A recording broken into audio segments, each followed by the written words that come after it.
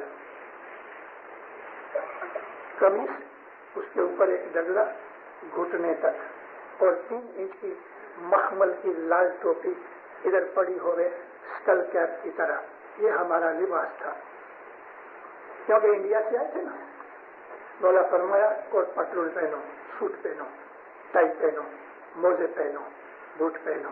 ارے کیسے ماں چھوٹے بچے کو کیسا کرتی ہے؟ امام نے ہمیں تیار کیا. لوگوں نے چیزیں بدل ڈالی, لباس بدل ڈالا. بھائیوں کا لباس اتنا خراب نہیں تھا, لمبا فراک اور اوپر پچھیڑی. 1945 میں آیا تو ماں باپ نے بھائیوں کو کہا ابھی تم اپنا لباس بدلو, شارٹ فراک پہنو, بچوں کے ساتھ انگلش بولو, چھری کانٹے سے کھاؤ. ارے بھائی کیا ہے وہ جو جانتے ہم نہیں جانتے.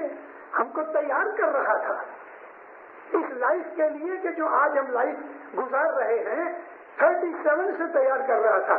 نہیں دن ڈالو, 1870 سے تیار کر رہا تھا.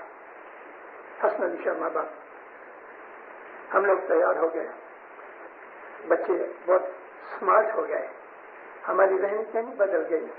گھروں میں ریفریجریٹر ہیں, کوکرز ہیں, پنکھے ہیں, ایئر کنڈیشن ہے, موٹریں ہیں. کیا آبادی ہوئی امام کے فرمان سے. کچھ لوگ 1945-46 لڑائی ختم ہو گئی, 45 میں ڈپریشن آ گئی, جاب ملے نہیں, اسکول میں سے نکلے ہوئے بچے. امام نے تالیکہ بھیجا, مگر اس کے پہلے ایریا کانفرنسز بلائیں صاحب نے 51 اور 52 میں, اور اس کے اندر امام نے ڈیسائیڈ کروایا. صاحب نے پوچھا ان کو کہ تم ڈیسائیڈ کرو, پاکستان بن چکا ہے, اب تم کو یہاں رہنا ہے کہ پاکستان جانا ہے. تو لیڈروں نے مل کے کہا مولا تم بول. نہیں تم بولو, پھر میں تمہیں گائیڈ کروں گا. سب نے سوچا کہ یہاں کی تو لائف بھی اچھی ہے, بیپار اچھا ہے, خدا ہم افریقہ میں رہنا چاہتے ہیں. شاباش, تم نے اچھا ڈیسیژن لیا. اب میں تم کو یہاں رہنے کی چیزیں بتاتا ہوں. جدے جدے فرمان کیے, کوآپریٹوز بناؤ, بینک بناؤ, جوبلی انشورنس کمپنی کی مدد کرو. ڈائمنڈ جوبلی ہوئی, اس کے جو پیسے تھے وہ اس طرح سے ڈالے گئے, بیپار کرو. مولا نے دین اور دنیا دونوں کی باتیں ہمیں سکھائیں. 1954 میں ایک تالیکہ بھیجا دار السلام کہ لنڈی مٹوارہ کی جو سائڈ کھلی ہے لوگوں کو بولو کہ اس طرف جاؤ اور آغا خان فنڈ کے اندر سے ان کو 5-5 ہزار روپے شلنگ دو. یہ 54 کی شروعات کی بات ہے.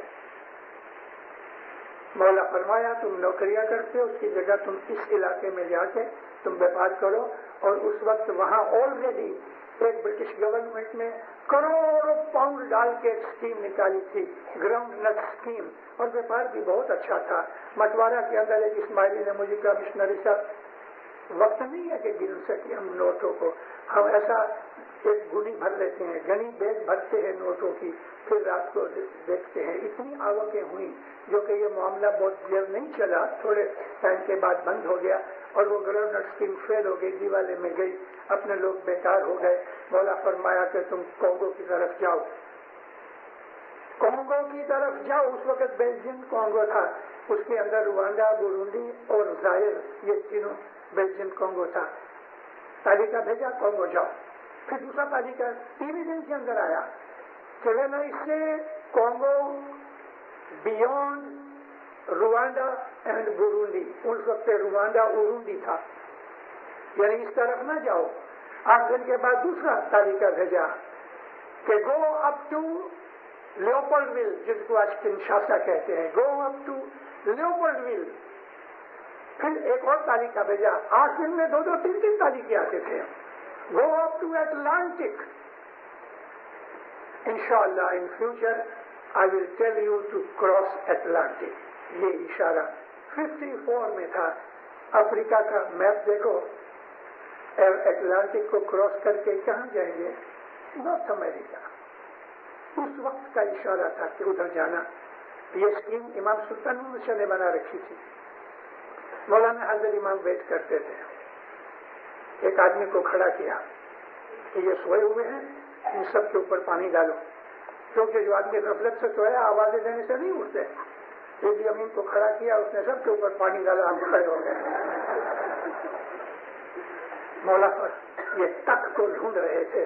حضرت امام فرمایا آئی ٹک رسک، پہلے سے بیٹھا کرتا یا جیسے اس نے دھڑاکہ کیا، مولا نے کہا جاؤ کہنے کا جاؤ، مگر اس کے پہلے اس نے بندوبست کر رکھا تھا۔ آج ہم ادھر آئے ہیں، میں پھر آپ کو کہتا ہوں، ہم ادھر 100 برس سے زیادہ شاید نہ بھی رہیں،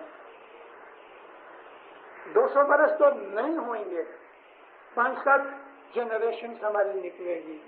اس کے اور جو ڈیزائن ہیں، فیوچر کی باتیں میں نہیں کہہ سکتا آپ کو، لیکن آپ کو جو اشارے کیے ہیں ان اشاروں کو سمجھو کہ اپنی جماعت کے ساتھ لگے رہو، لیڈروں کے ساتھ صلاح سمجھ سے رہو، اور اگر لیڈر لوگ نہیں سنتے آپ کی تو حضرت امام نے بندوبست کیے ہوئے ہیں کہ تم مجھ تک پہنچ سکتے ہو۔ لیڈر بھی مولانا حضرت امام کے مرید ہیں، اور ان لوگوں کے اوپر کبھی 5-10 ہزار آدمیوں کا حساب کتاب انتظام آ جاوے تو مشکل بات ہے، لیکن ہمارا فرض یہ ہے کہ ہم ان کی خدمت کریں، ان کی مدد کریں، مولانا حضرت امام کی خاطر، جماعت کی خاطر۔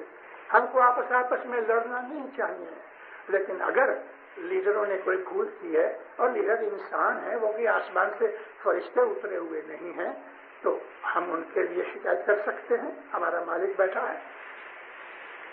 ایک بھائی نے کسی دوسرے بھائی کے پیسے کھا لیے، یا کوئی فروٹ اٹھا کے لے گیا، پی چاکلیٹ لے گیا، تو روتا روتا کہاں جائے گا؟ یا ماں کے پاس یا باپ کے پاس، یہ فاروق نے میری چاکلیٹ کھا لی ہے۔ اچھا، تو امام ہمارے سر پہ اوپر بیٹھا ہوا ہے، امام کی دورونی، ہم حضرت امام کے مرید ہیں، لیکن ہم کو ایک ایک کو مولا ٹیلی فون نہیں کرے گا، کہے گا کہ تم یہ کرو، تم یہ کرو، تم یہ کرو۔ وہ تو کسی ایک کو کہے گا کہ بھئی تم جماعت کو یہ میسج دینا۔ بہت دفعہ ہماری سمجھ میں نہیں بھی آتا تو پوچھنے کی، سمجھنے کی کوشش کرو۔ جماعت میں اتفاق ہونا چاہیے۔ آج ایک اور اپوزیشن ہمارے سامنے ہے۔ وقت ایسا آیا ہے دینداروں کہ یہ مولا کہ جو علی نبی کا وارثدار ہے، جیسا میں نے پاٹھ بولا، آل علی نبی جی نے اوڑکھی نے سرے وجو جنے کی دیچھے ست پنتھنی سار۔ اسلام کا نام ست پنتھ ہے، صراط المستقیم ہے۔ علی نبی کے زمانے کی ہسٹری پڑھو تو جتنا دکھ ہمارے اماموں پیروں نے اٹھایا ہے، اتنا دکھ کسی نے نہیں اٹھایا اسلام کے لیے۔ اپنے بچے شہید کروائے، خود شہید ہوئے، گھر بار اجاڑے گئے، کعبہ کو آگ لگائی گئی، لیکن سب کچھ سہن کیا مولا علی نے، نبی کریم نے، مولا علی کی اولاد نے، مگر اسلام کو بچایا۔ اگر امام حسین یزید کی ہاں میں ہاں کر دیتے، اگر امام حسین یزید کی خلافت کو مان لیتے تو اسلام مٹ جاتا۔ لیکن یہی بات اس کے باپ نے، مولا مرتضی علی نے، حضرت ابو بکر، حضرت عمر اور حضرت عثمان کی بات کو مان لیا، تمہاری خلافت اچھا ہوتی۔ کیونکہ اگر اس وقت مولا مرتضی علی ان کی باتیں نہ مانتے تو اسلام مٹ جاتا۔ ابو سفیان جو سب سے بڑا دشمن تھا دین اسلام کا اور اہل بیت کا، علی نبی کا، وہ مولا علی کے پاس آیا۔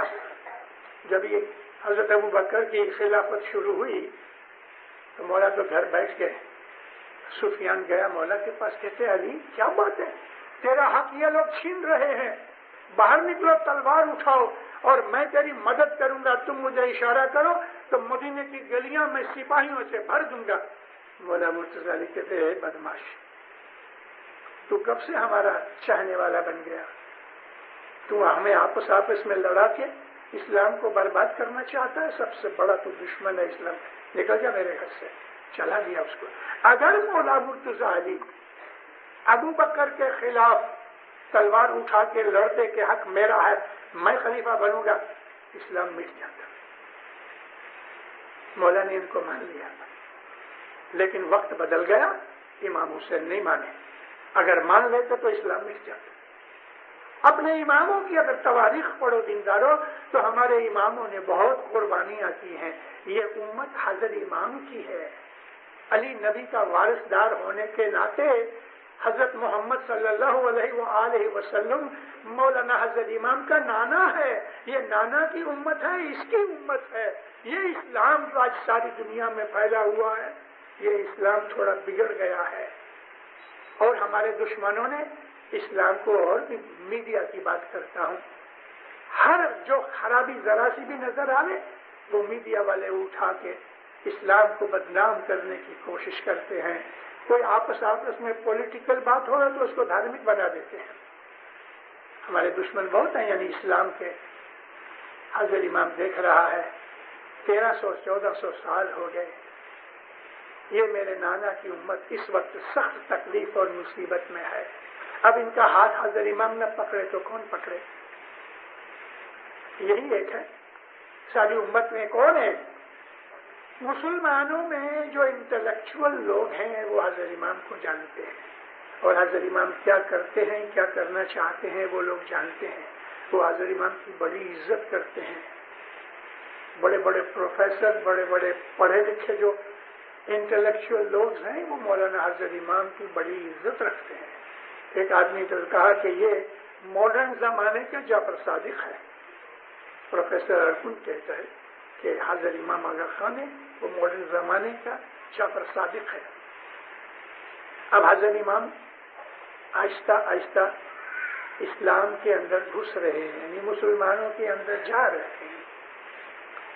ان لوگوں کو سمجھانے کے لیے زبان کی ضرورت نہیں، ایکشن کی ضرورت ہے۔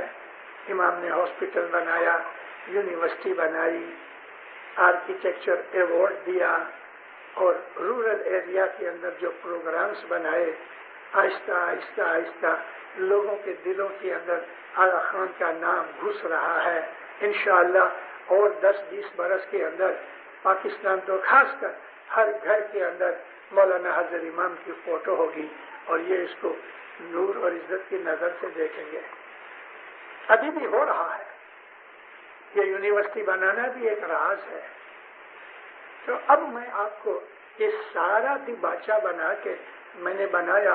اس وقت دینداروں یونیورسٹی میں ہمارے بچے پڑھتے ہیں، آپس میں ڈسکشنز ہوتی ہیں، you Ismailis you are not مسلم۔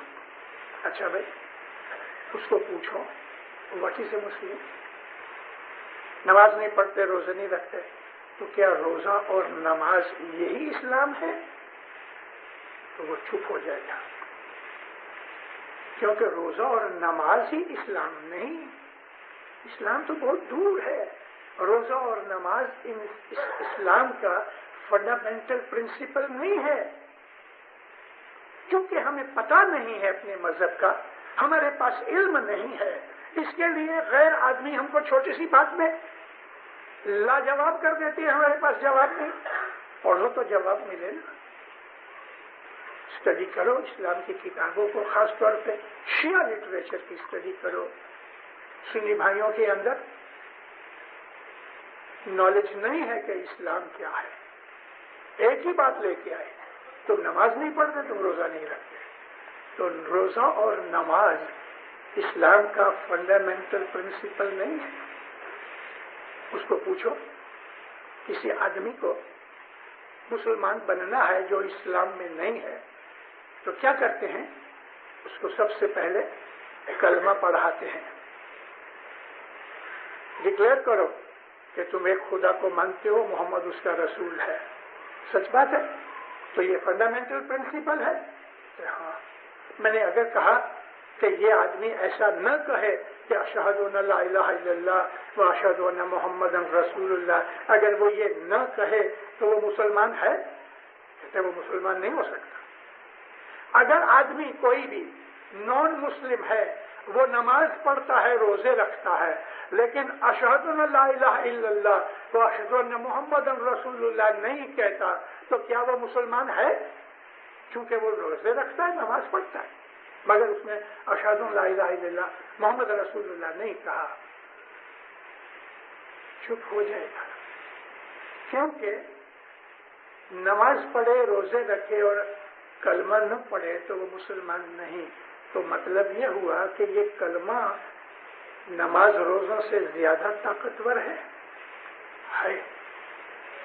یہ جو مکہ کے مشرکین تھے دینداروں، یہ لوگ لا الہ الا اللہ کہا کرتے تھے رسول سے پہلے، وہ ایک خدا کو مانتے تھے مگر اپنے بتوں کی معرفت خدا کے پاس عاجزی کرتے تھے۔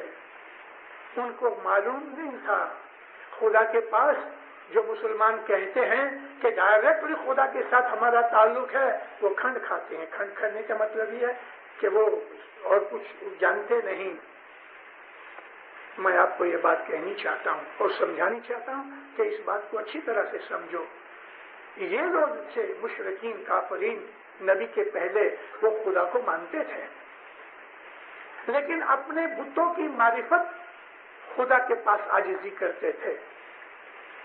محمد رسول اللہ کہنے کے لیے تیار نہیں تھے یہ ہمارا بھتیجا، یہ ہمارا بھانجا، ہم داڑھی والے بزرگ، ایسا وہ زمانہ ایسا تھا۔ وہ کہتے تھے کہ اگر خدا کو نبی بھیجنا ہوتا تو ہمارے اندر سے، یعنی بزرگوں کے داڑھی والے، مونچھوں والے، پگڑیوں والے، ان کے اندر سے نبوت ہونی چاہیے تھی۔ یہ 40 برس کا ہمارا چھوکرا یہ کیسے ہمارے اوپر راج کرے؟ اب تو یہ تو خدا بہتر جانتا ہے نا۔ ان کو خدا کے ساتھ کوئی دشمنی نہیں تھی، دشمنی یہ تھی کہ یہ محمد ہمارا ماسٹر بن جائے گا۔ اور جب ہی پہلی دعوت عشیر ہوئی اور اس کے اندر لوگوں نے، یعنی 40 بزرگ جو تھے بنی قریش کے جدے جدے قبیلوں کے آئے تھے، انہوں نے نبی کا پیغام سنا، ہنس کے چلے گئے۔ اس وقت صرف ایک مولا مرتضی 10 برس کی عمر میں کھڑے ہوئے، کہا یا نبی میں آپ کی مدد کروں گا۔ تو لوگ تانا دیتے تھے حضرت ابو طالب کو، مولا مرتضی کے باپ کو تانا دیتے تھے، اے ابو مطلب یہ کبھی تیرا لڑکا تیرا سردار ہے۔ یہ شرم کی بات تھی وہ زمانے کے اندر کہ باپ بیٹے کا حکم مانے۔ ان لوگوں کو اللہ سے شکایت نہیں تھی۔ جب اس 7ویں سال کے اندر مکہ گئے اور نبی نے فرمایا کہ مکہ فتح ہوگا اور واپس چلے آئے فتح کیے بغیر، تو کئی مسلمان بے ایمان ہو گئے۔ خود حضرت عمر کہتے ہیں کہ میرے ایمان میں خلل آ گیا کہ یہ نبی کیسا ہے، ہم کو کہا مکہ فتح ہوگا لیکن مکہ فتح ہوا نہیں، یوں ہی چلے آئے۔ تو کیا نبی نے جھوٹ بولا؟ استغفر اللہ، نہیں۔ اس وقت آیت اتری کہ تمہاری فتح ہوئے گی۔ جب ہی دوسرے برس ادھر گئے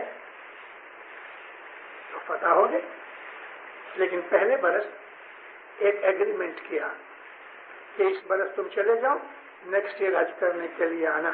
یہ جو ایگریمنٹ بنایا گیا، مولا مرتضی کو کہا کہ یا علی آپ یہ عہد نامہ ایگریمنٹ لکھو۔ تو مولا مرتضی نے اوپر لکھا بسم اللہ الرحمن الرحیم لا الہ الا اللہ محمد رسول اللہ۔ تو یہ ابو سفیان ہی تھا سائن کرنے والا۔ تو اس نے کہا کہ یہ منظور نہیں ہے، یہ لا الہ الا اللہ برابر ہے لیکن محمد رسول اللہ کاٹ ڈولو۔ مولا مرتضی نے کہا میں نہیں کاٹوں گا، امام ہے، وہ پیر کا نام نہیں کاٹ سکتا۔ دیکھا بھید؟ حضرت امام نے، وہ زمانے کا حضرت امام علی تھا، اور نبوت ہمارے خیال میں، ہمارے ایمان میں، ہمارے اعتقاد میں پیری جوما ہے۔ مولا مرتضی نے کہا یا نبی میں یہ نہیں کاٹوں گا۔ ابو سفیان کو پوچھا بات کیا ہے؟ کہتا یہی تو بات ہے، لا الہ الا اللہ ٹھیک ہے ہم مانتے ہیں لیکن محمد رسول اللہ کو نہیں مانتے، تبھی تو جھگڑا ہے۔ اگر ہم محمد رسول اللہ کو مان لے تو پھر ہم مسلمان ہو گئے۔ رسول پاک نے خود قلم اٹھا کے محمد رسول اللہ چھینک ڈالا اور ابو سفیان نے سائن کیے۔ تو جھگڑا لا الہ الا اللہ سے نہیں تھا، جھگڑا محمد رسول اللہ سے تھا۔ اب میں آپ کو کہوں، نبی کہتا ہے کہ خدا کے حضور میں دعا مانگو تو میرا واسطہ دو، تو وہ بات کدھر گئی؟ جو ہمارے بہت سے دوسرے بھائی ایسے کہتے ہیں کہ ہر مسلمان ڈائریکٹلی خدا کے ساتھ کنیکٹڈ ہے. ارے یہ ڈائریکٹلی کنیکٹڈ ہے تو پھر محمد رسول اللہ کیوں کہتے ہو؟ محمد رسول اللہ کے بغیر تمہاری نماز نہیں ہوتی، محمد رسول اللہ کے بغیر تمہاری دعا قبول نہیں ہوتی، تو محمد رسول اللہ تو ہے ہی نا. اب محمد رسول اللہ 1400 سال پہلے موجود تھے، اب کدھر ہے؟ کیا محمد کا نور ختم ہوا؟ نہیں دینداروں، یہ تو قیامت تک چلے گا. وہی محمد کا نور اور علی کا نور ہمارا حاضر امام ہے. اور یہ وعدہ 4000 سال پہلے ابراہیم علیہ السلام کے زمانے میں اللہ نے ابراہیم کے ساتھ کیا کہ میں تیرے ساتھ آج وعدہ کرتا ہوں کہ میں تیری اولاد کو زمانے کے اندر ہمیشہ اونچا رکھوں گا. پہلے تو خود کے لیے کہا کہ میں تجھے انسانوں کا امام بناتا ہوں، تو کہا میری اولاد بھی؟ فرمایا ہاں تیری اولاد بھی، لیکن تیری اولاد کے اندر جو ناانصاف. تو حضرت موسیٰ کاظم نے کھوٹا دعویٰ کیا اور اس کے بعد اس کے بچوں نے بھی کھوٹا دعویٰ کیا، لیکن اللہ نے کہا جو ظالم ہوں گے ان کے اوپر میرا وعدہ نہیں. ان کو 11ویں امام حسن عسکری کی اولادی میں ہوئی، وہ معاملہ ختم ہو گیا. امام اعظم علیہ السلام کے ٹائم کے اوپر اسماعیلی جماعت میں سے ایک سیکشن نکل کے یہ کہنے لگا کہ امام اوپر گئے ہیں اور انتظار کرو واپس آئیں گے. آج 10-100 برس ہو گئے، یعنی 1050 اوپر ہو گئے، وہ اب تک نہیں آئے. یہ الگ ہو گئے، دروس لوگ الگ ہو گئے. تھوڑے اور آگے گئے تو امام مستنصر باللہ کے ایک بیٹے مفتی علی نے کھوٹا دعویٰ کیا، تو تیسری چوتھی پیڑھی پہ گھر میں لڑکی ہوئی اور وہ مٹ گئے. لیکن یہ حق سچا بیٹھا ہے. بولا نے شادی نہیں کی تھی. ایک اٹالین رپورٹر کہتی ہے یور ہائنس آپ کہتے ہیں کہ یہ سلسلہ ہمیشہ چلے گا؟ فرمایا ہاں چلے گا. آپ کہتی ہے سپوز آپ اس کے پہلے گزر جاؤ کہ آپ کے گھر لڑکا ہو گئے. فرمایا I will not die before leaving my heir. کیسا دعویٰ ہے یہ؟ ہم ہر زمانے کے اندر امام کے مخ مبارک سے اپنا دعویٰ سنتا چلے آئے ہیں کہ یہ امامت کا سلسلہ قیامت تک چلے گا، اور چل رہا ہے. 1400 برس میں چل رہا ہے، کہیں اٹکا نہیں. اور اگر یہ کھوٹا دعویٰ ہوتا تو 1400 برس تک جھوٹ چل سکے. حضرت امام اپنے نانا کی امت کا رکھوال ہے، اور آج یہ وقت آیا ہے کہ امت میں کوئی نہیں کہ جو امت کا ہاتھ پکڑ سکے. اب آہستہ آہستہ آہستہ مولا مسلمانوں کو اپنے نزدیک لانا چاہتے ہیں، اور اس میں ہم اسماعیلیوں کو، حضرت امام کے مریدوں کو حضرت امام کی ظاہر بھانے مدد کرنی چاہیے. ہم کو مدد کرنی چاہیے کہ مسلمانوں کو ہم اپنے نزدیک لا سکے، ہم اس کے نزدیک جا سکے، لیکن not at the cost of our ایمان، not at the cost of our imam, not at the cost of our faith. ہم ان کو سمجھائیں کہ سچ حق یہ ہے کہ علی کا اعلان ہوا کہ یہ تمہارا امام ہے، میں جس کا مولا ہوں علی بھی اس کا مولا ہے. اب ایک حدیث ہے، رسول اکرم کہتے ہیں اللہ میرا مولا ہے، تمہارا میں مولا ہوں. تو جس کا میں مولا ہوں علی بھی اس کا مولا ہے. علی کا درجہ دیکھا، میرا مولا اللہ ہے. مولا کہتے ہیں ماسٹر کو، میرا مولا اللہ ہے اور تمہارا مولا میں ہوں. تم جو مجھے مولا مانتے ہو تو علی بھی تمہارا مولا ہے. یہ ایک ایسی حدیث ہے کہ جس سے انکار نہیں ہو سکتا.